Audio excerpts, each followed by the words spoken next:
Folks, this is Book Talk with Corbin. I'm your host, and as always got good guests for you. Always got good guests for you guys, because my aim is, one, to bring as many Black conservatives as possible onto this podcast, to give them voice, and to, secondly, give voice to other conservative folks around the country. And the best way to do that, I felt, was to go out and look for top quality minds, authors. And that's what we have today with this brother, Steve Pomper. Am I pronouncing your last name right, brother? Pomper? Yes, Pomper. Okay. All right. And so he's a retired Seattle, Washington police officer and author of 5 nonfiction books, including The Obama Gang. And that's the one book we're going to focus on today, and particularly chapter 28. And the reason why I wanted to focus on that particular chapter is because, as many of us know, what recently happened with the former police officer. He was convicted, 3 manslaughter charges of the death of George Floyd, and then how, when that happened, George Floyd losing his life, it just really escalated this whole Black Lives Matter movement, and all sorts of protests and violence took place. A lot of businesses were destroyed, vandalized.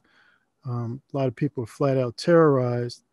And that big narrative was the police, the white male police officers, are hunting down Black men. Brother, correct me if I'm wrong. I think even, well, he didn't say this in regards to the police, but LeBron James even one time said, "Oh my God, we can't step outside without someone trying to hunt us down and shoot us." And then he recently made that tweet where he showed the police officer and he says, something like to the effect of, "You're next." And that whole narrative there is that, they're coming after us. They're trying to take us down. Brother, before we get into that chapter in your book, could you just share with me some of your thoughts about that situation with the the former police officer was convicted in those 3 manslaughter charges over the death of George Floyd? Yeah, with the National Police Association, we definitely maintain a stance that we support the legal system. And we're strongly behind that. And whether we like the decision or not, we're still going to support the decision. You noticed even with Chauvin, after the trial, a buddy of mine told me this, that, after the trial and the decision came down, he stood up, turned around, put his hands behind his back. They said, "Can you imagine where we'd be if George Floyd had done that?" So that's one of the things we support. But that also means we support the right to appeal. And he does have that right. And I mean, this is so unique that a judge would actually come out and say that, announce that, a sitting U.S. representative gave, basically the defense reason for appeal.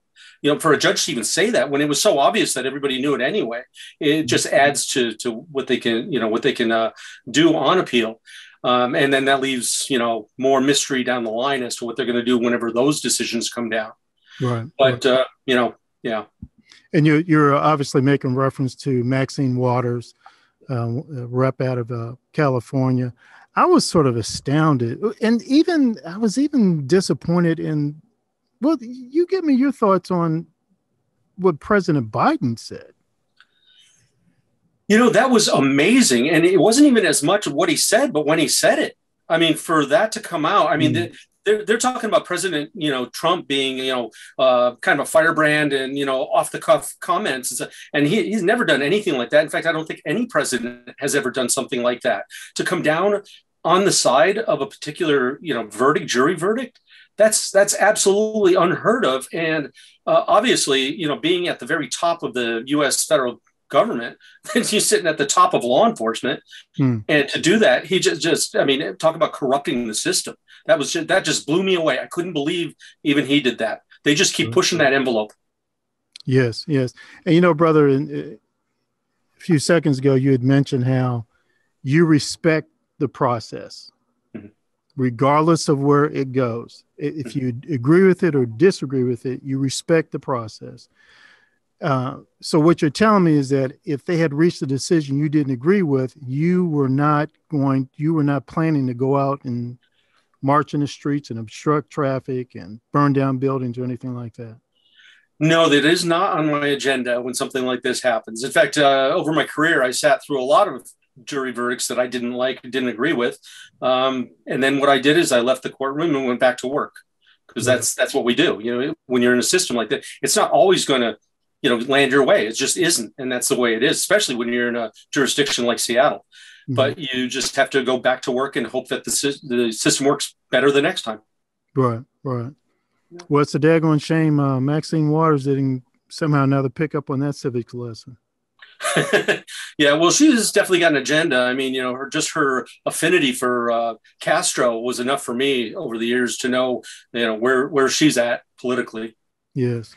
Brother, let's go to your book real quick here. We don't have much time left. The Obama Gang. First of all, I'm somebody who loves uh, plugs. They shameless plugs. I think there's nothing wrong with it. You spent a whole lot of time and effort in putting together this great book. Daggone it, we're going to promote it. That's all there is to that. I Where can appreciate where, that. where can we go to get this book, The Obama Gang? Well, right now it's at Amazon, and Barnes and Noble and all the general sellers you hear about. You can also go to my website at stevepomper.com, or at the National Police Association at nationalpolice.org. Yes. Okay, great. And I particularly wanted to talk to you a little bit about your chapter here, chapter 28, um, killing black men myth, the myth of killing black men, I think. What was that about? Where's that coming from? It's an obvious myth when you look into the numbers, from the FBI, or when you look into any of the, or a lot of the scholarly papers that have been done, even from professors at Harvard, that are just showing that that's just not occurring. I think what they're relying on is, well, you were seeing it in North Carolina right now. Every time an incident like this happens where white officers shoot a black man, they come out with white officers shoot unarmed black man. They just say that. They put it out there, whether that happened or not. Right. Then they know that's been out there. And like they say about, the lie goes around the world before the truth gets its pants on. Well, that's what's happening. That lie is going around the world. And then by the time, and which I'm hearing is happening in North Carolina, they're starting to come out with information that he may have tried to run down some officers and may have actually hit an officer. So you start to get that other side, and you find out these hero victims that they're pulling out of the criminal gutter or whatever. Right. This guy with his 180 pages of criminal background that goes over decades. They're not very good hero victims, but that's what they're trying to do. And that's what I was so it gives this impression that every time something like this happens, at the first instance that they're reporting it, it's white officer shoots a black man. But that's not how it ends up. But people keep hearing that over and over, so it makes it seem like it's a lot. Mm-hmm. So basically, what you're saying is based on your research Mm-hmm. into very reliable sources. Yeah. The stats are not supporting that narrative.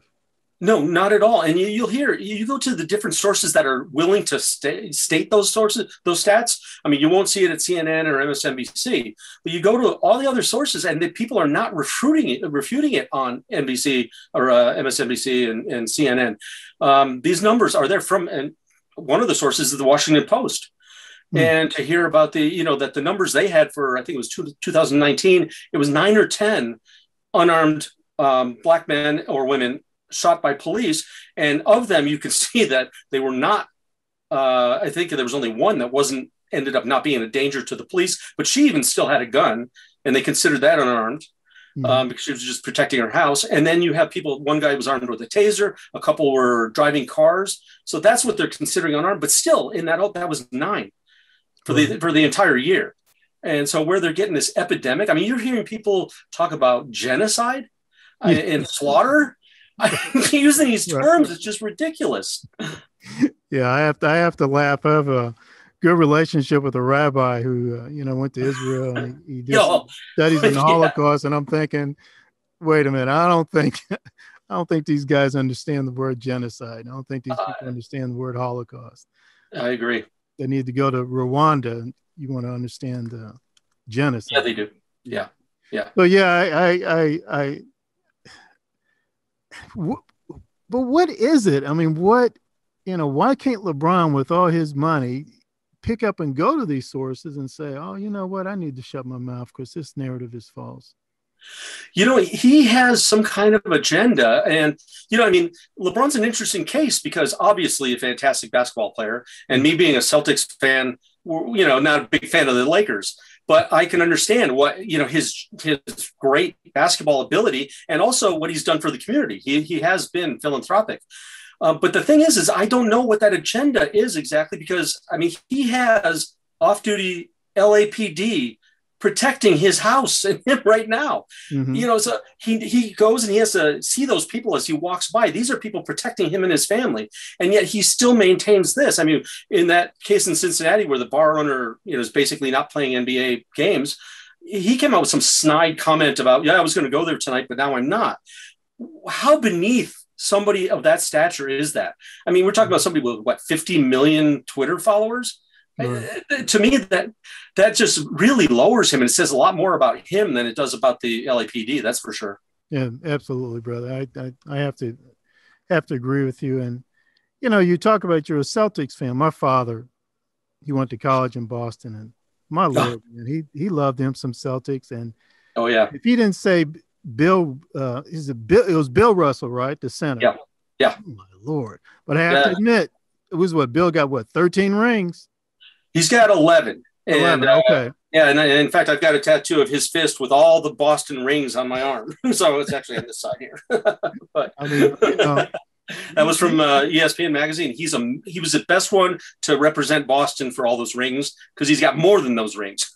Right. And yet I can't ever imagine, black athletes back in that time just doing something like that. Hey, it's putting a police officer's face up there and say, hey, you're next. I mean, I interpret that as a threat. No, yeah.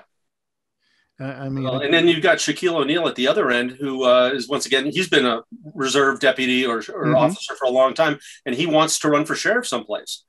So you've got a wide spectrum there of athletes and which end they're at.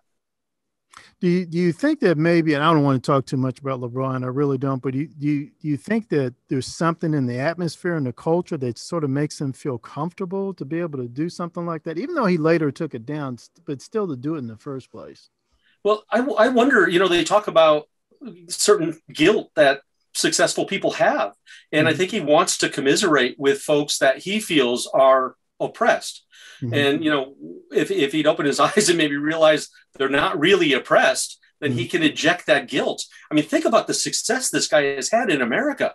Yes. Is there any other place in the world, where anybody, never mind just a black man, anybody of any race can rise to that kind of success? Yes. I can't think of a place. I mean, rise to that kind of success and really in a relatively short period of time. Yeah. I mean, and then have so much pass on to his son. I don't think his son will ever experience what you might call economic deprivation. No. Yeah, I mean, that must be the answer. It must be some guilt there because it didn't make any sense at all to me. Folks, we are talking to Steve Pomper here. He is the author of The Obama Gang, How Barack Obama, through his post-presidency foundation, assembled, launched, and wages the new assault on American law enforcement. And you say we can get this at most any of the normal outlets like Amazon.com and other places? Yes. And your website as well, stevepomper.com? Yes, that's correct. Get it there. Folks, I strongly suggest you do. I only touched upon one chapter here. I thought it was an important chapter to touch upon because, I'm a black guy, and I guess the narrative has been I should be scared to death of these white officers. Brother, when I've called upon them, because of shootings. It's happening. I mean, shootings. I witnessed a drive-by shooting. In the middle of the night, someone literally less than a block away on my side of the street was murdered. And I've had some people who were just extremely loud. At no time did these white officers even give me any indication that they were going to harm me. and if anything, they would come and they'd say, if you don't want to talk to us, that's fine, because these people might try to retaliate against you. They're concerned about my safety. Right. Right. So I'm not sure where this narrative is coming from, but I know from my personal experience, it's just not the reality. Right. Officers respond to behavior. Yeah, it's just not the reality. Brothers, speaking to my listeners, this is Steve Pomper, author of the book. He's really the author of 5 nonfiction books, including The Obama Gang. Please get this book. And I really want to urge some of you to get this book and to share it with other people.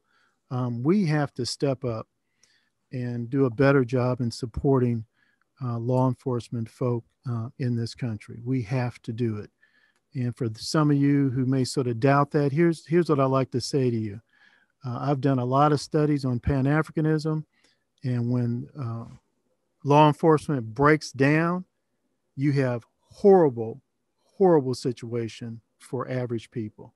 You look at situations like in Liberia, when law enforcement broke down and that civil war broke out, it was absolutely horrible. These guys like Steve Pomper, man, they are in the front line against chaos, period. Brother, thank you so much for being on. Hopefully we can have you come back again sometime. Oh, it's my pleasure. I'll come back anytime. All right, brother. Thank you.